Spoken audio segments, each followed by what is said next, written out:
Hello, hello, hello, beautiful unicorns. How you guys doing today on this gorgeous Monday? I know it's been a minute since I've been on here live. I think I missed 2 Mondays now. Um, yeah. So, anyways, we're here today to talk about the approach that leaders take in their life and in anything that comes up in their life.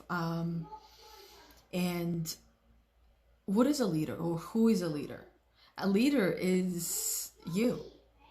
Everyone is a leader, whether you do it by choice or by default. Okay, so by default, if you're a parent, that's by default you're a leader. By you being having a job, you are a leader. By you being you, you're also a leader. So as a leader, it is your job to not tell people what to do, but show them.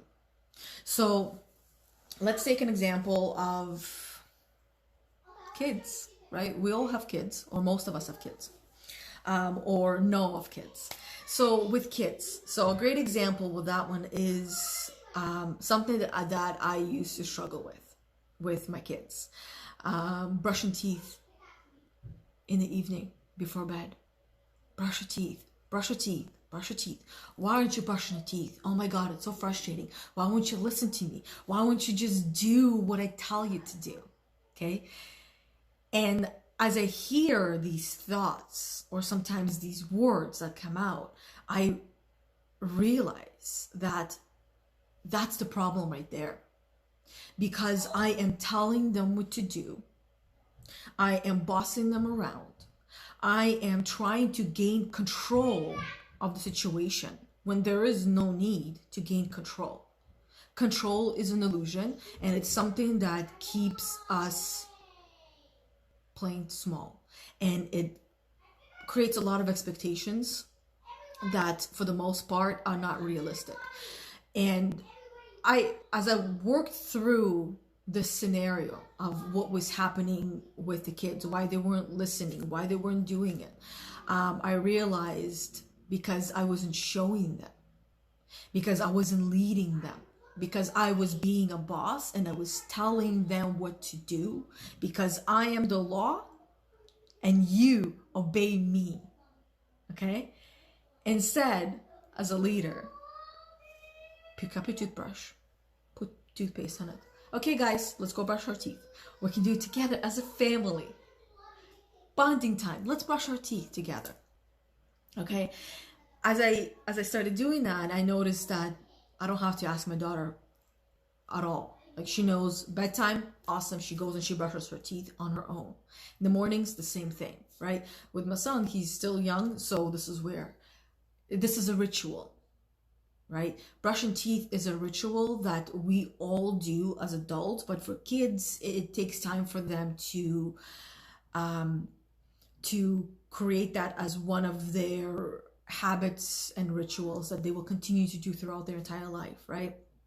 And as like I think of it as like animals, and when they are living as families, they gather together at the water hole and they drink together as the family.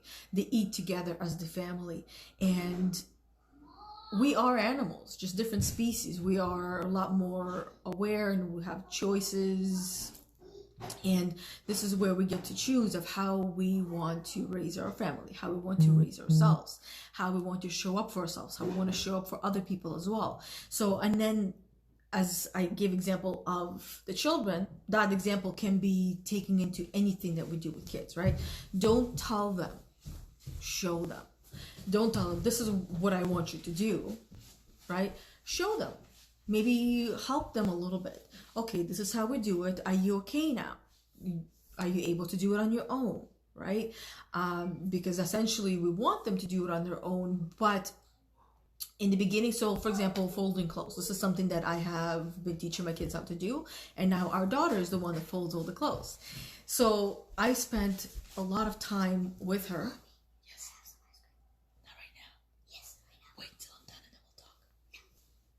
Wait, please. Ethan, you're not having ice cream right now. I'm gonna put lunch together, and then you can have ice cream after lunch. Ethan.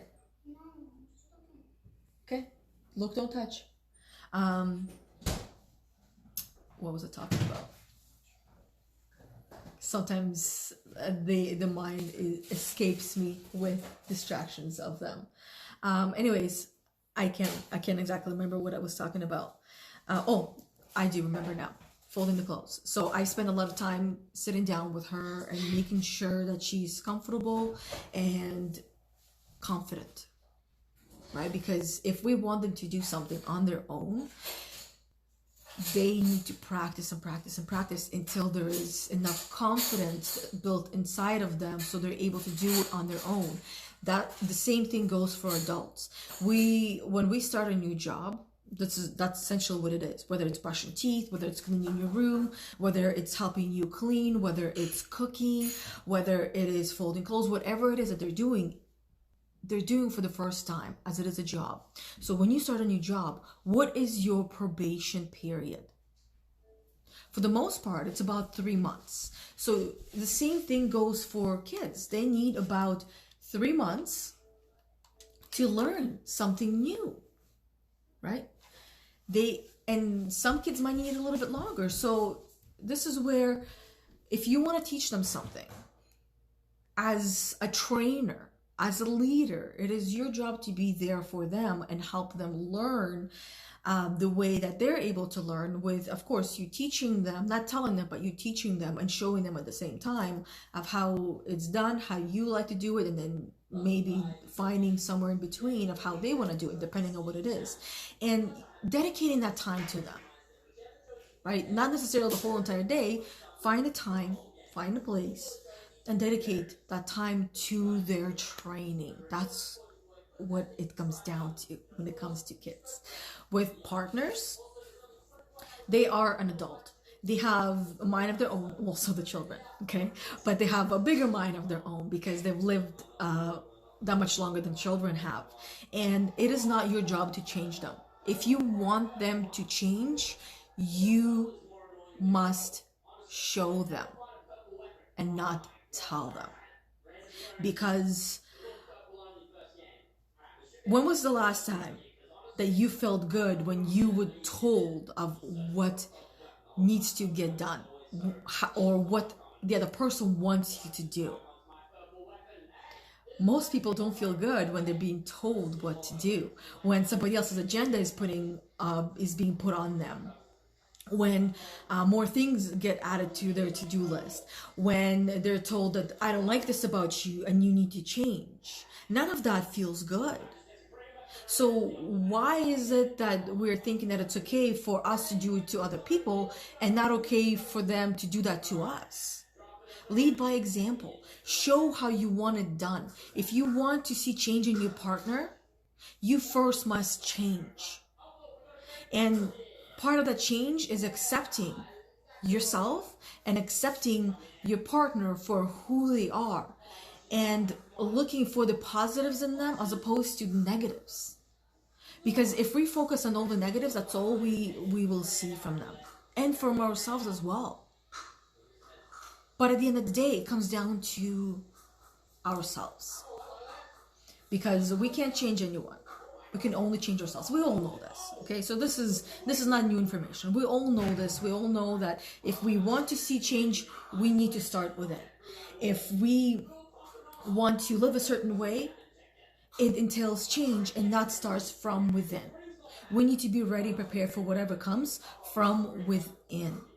So that means that if you have a vision of who you are wanting to be or what you are wanting to do, taking the time to get clear on what change is required in order for that to take place is necessary.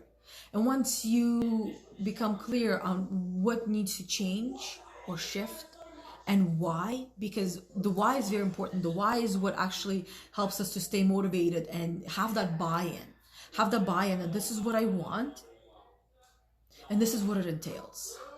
And it can be difficult sometimes because life happens, we get distracted, we can shift focuses, but if we want it bad enough, we can find a way of how to remember the why of whatever it is that we're doing. So I'll give you an example. So the example I'll use is very familiar to quite a few people, and yeah, sometimes it's sometimes I'm like, pause, like, do I want to talk about it, do I want to share it? But so here's an example. I went through a lot of darkness in my life. There's things that happened in my life that brought me to that point, and at the same time I brought myself there as well. And this is something that I have come to learn and realize on my self-healing journey, on my recovery journey, so to speak, right? Recovering from being an addict of pain, being an addict to the suffering because it felt comfortable. And I saw myself for who I was, which was a victim, of circumstances, a victim of myself, really, because I was calling myself things. Honestly, I was talking to myself the way, like, if I talk to other people the way that I was speaking to myself, I would be spending a life sentence in the prison. Okay? And if any of you are doing that, I highly encourage you to find a way to stop. It's not going to happen overnight, but eventually it will. And this is something I recognize that this is what I wanted to do. I was sick and tired of being sick and tired. I was sick and tired of wasting my life and just sitting there and not being able to even feed myself. And being such a victim to everything and anything, and everything was just happening to me. And I knew that there was a better way to be. I knew there was a better way to live, and this was not it. And it was difficult to come up with what I wanted instead, but once I did, I kept that message in front of me every single day. I reminded myself every single day of what I wanted, what my goal was, what my dream was. And by having that in front of me every single day, I eventually overcame that. And I eventually had answers. Yeah, you can come say hi. It's been a while since you've come to say hi. There's my beautiful daughter with her beautiful cow blanket. That's okay. I got a blanket. Well, are you hungry? No, we still have food. I made some chicken. I want to make big one day. Okay, in a little bit. Okay, let me finish quickly here. Okay. So, anyways, I'm gonna wave. Oh, Mila's gonna wave to everyone. I always do that. I know. Thank you. Such a good helper. So, anyways, honestly, this is what it comes down to. Whatever it is that we want, get clear on what you want, why you want it. Keep that message in front of you. That's the whole example that I used. I got clear on what I wanted and why I wanted, because suffering was no longer an option for me. And little by little, I figured out what worked for me to help me to get to that goal, to that dream, essentially. And long and behold, here I am. Now there's different things that I'm working on, and they are big and they're scary and they can be stressful, and it's like building a business, right? Building a business in this world can be challenging, but at the same time it can be beautiful. And holding that clear vision of what it is that I want, why I want it. Some days can be difficult because we feel tired. We all feel drained sometimes, and it's not like we have energy laying in the fridge that we can just take it and have it. Oh, there it is, perfect. Now I have it. We all have our own ways of what works in terms of increasing that energy and making sure that we do that to help us increase the energy, so that way we can go after whatever it is that we want. So pick one thing that you want the most in your world right now, in your life, in your world right now. One thing, and one thing only. Because by you shifting that one thing, everything else will shift around it as well. So pick one thing, because I know there's a lot more than just one thing in our minds, in our lists that we have that we want. But by picking one thing and focusing on that one thing every single day, little by little, we will have that. And then we will have that much more energy to go after the second thing that we want. And then after the third. Because it also comes down to, you know how I said building confidence for our children? Same thing goes for us. That once we start doing a little bit at a time, it will grow a confidence little by little. And we'll get to a point where we have that confidence to go after the next big thing and after the next big thing. And then guess what happens? You become so confident that nothing really stops you. And it only motivates you to go and do more and more and more and more for yourself. So back to, don't tell me, show me. That one thing that you want to do, don't tell me what it is. Don't tell anyone what it is. Go and do it. And show them what it is that you want. I'm gonna use these. Okay. I'll be right there. Okay. Because it also, the other part of that as well is that the way the brain works, I know some of you might have heard the saying, is like the more people you tell, the more bought in you will be, and the more successful you'll be, and you'll achieve that goal. Well, you know, kind of the science kind of goes back and forth. But based on my experience, my own personal experience, is that when I have gone out there and I have told people of what my plans were and what I wanted to do, because I already used that energy, as in like, okay, when you reach that goal, you feel like you have just accomplished this huge thing, because you have. But by you talking about it, you're actually doing the same thing.